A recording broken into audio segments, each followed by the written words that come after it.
Ok, vea.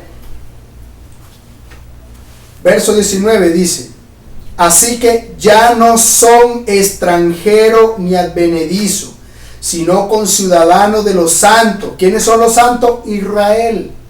Ese es el pueblo santo. Así se lo dijo el Señor a Moisés: ustedes serán mi pueblo santo y serán un pueblo, un reino de reyes y de sacerdotes. Ustedes son mi pueblo santo. Es decir, que lo que nosotros conocemos como santidad y disfrutamos en nuestro ser como la santidad, como la presencia de Dios, se lo debemos a un judío llamado Jesucristo, porque la salvación viene de ellos. Ahora note: ya no eres extranjero ni advenedizo. Es decir, que aquí no sale yo soy de Colombia, yo soy de Venezuela, yo soy de Brasil, yo soy de Uruguay. No somos extranjeros, no somos ajenos, no somos extraños al pueblo de Dios, somos parte del pueblo de Dios. Dice: y miembros de la familia de Dios. ¿Cuál es la familia de Dios? Los judíos, Señor, el pueblo de Israel. Esa es su familia. Nosotros fuimos invitados a formar parte de la familia, pero no éramos. Por eso Pablo dice: antes estaban retirados, pero ahora están junto con nosotros. Somos lo mismo. Verso 20 dice: por tanto, considerando todas las cosas que acabo de leer, considerando todo lo anterior, dice: por tanto, la orden es esta. ¿Crees en esto? Que somos un solo pueblo, que tenemos las promesas, que tenemos la misma ciudadanía, somos guiados por el mismo Espíritu al Padre. Sí, entonces se da una orden. Entonces, verso 20, edifica sobre el fundamento de los apóstoles y de los profetas, siendo la principal piedra del ángulo Jesucristo mismo. Verso 20 dice: edifica sobre el fundamento de los apóstoles y de los profetas, siendo la principal piedra del ángulo Jesucristo mismo. ¿Por qué se usa a Cristo como piedra angular? Porque la piedra angular es la piedra fundacional. Es la primera piedra que se coloca en una construcción para levantar un edificio. Entonces dice que la piedra principal o el punto desde donde se debe partir para levantar un ministerio, un proyecto, una iglesia, como usted quiera llamarla, el punto para levantar un ministerio es Jesucristo. Dice: pero sobre Jesucristo, sobre la piedra principal, no se puede construir sino dos columnas. Dice: edifica sobre el fundamento apostólico. Está hablando de un fundamento, no de una persona. Un fundamento apostólico y un fundamento profético.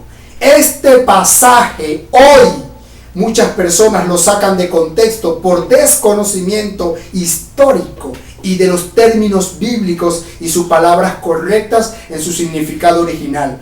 Y muchos hoy han utilizado este pasaje de apóstoles y profetas para hablar de personas que se dicen llamar apóstoles ungidos y que predican en púlpitos, y profetas que andan adivinándole la vida y vaticinando ciertos acontecimientos mundiales o nacionales.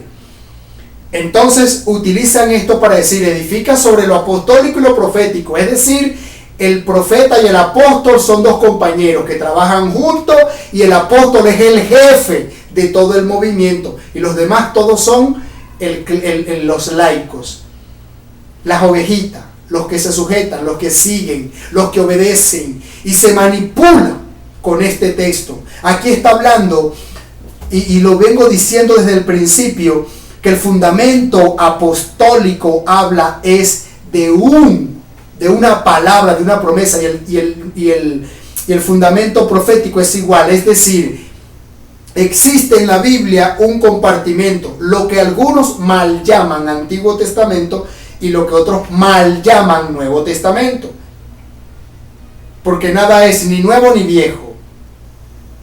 Entonces el Antiguo Testamento es el fundamento apostólico, y el Nuevo Testamento es el fundamento profético, porque es el cumplimiento de las profecías dichas en el Antiguo Testamento.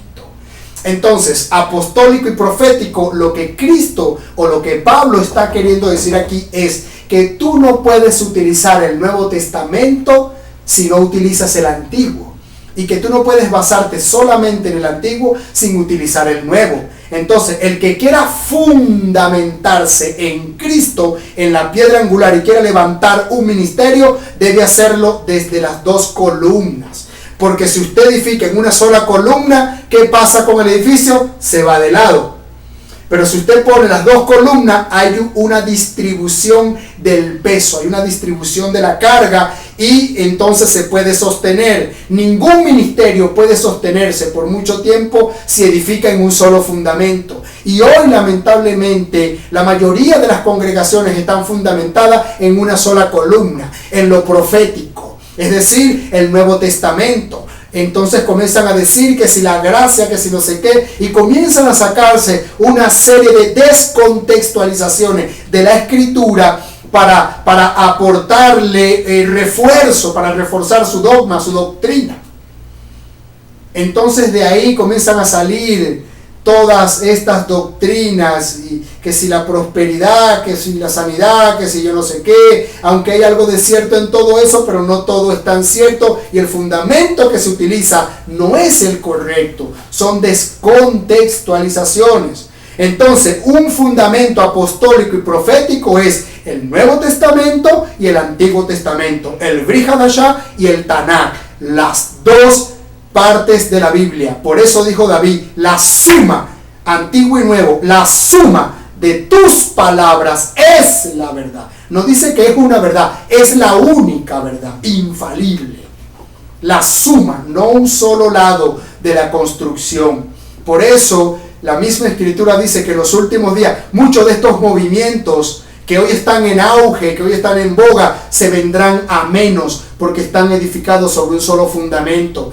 Y la presencia divina viene como río, como viento. Cristo dijo, el que está fundamentado sobre la roca, ni que vengan río, ni que vengan viento, será movido. Pero ese río y ese viento viene para probar el fundamento, para ver si el fundamento es firme o es inestable. Entonces cuando venga ese momento, que venga el sacudón de mata, muchos de estos ministerios se vendrán abajo, porque les falta un fundamento que es al que ellos se oponen, critican, censuran, satanizan y mandan al calabozo a todos aquellos que defienden esa otra parte de la construcción.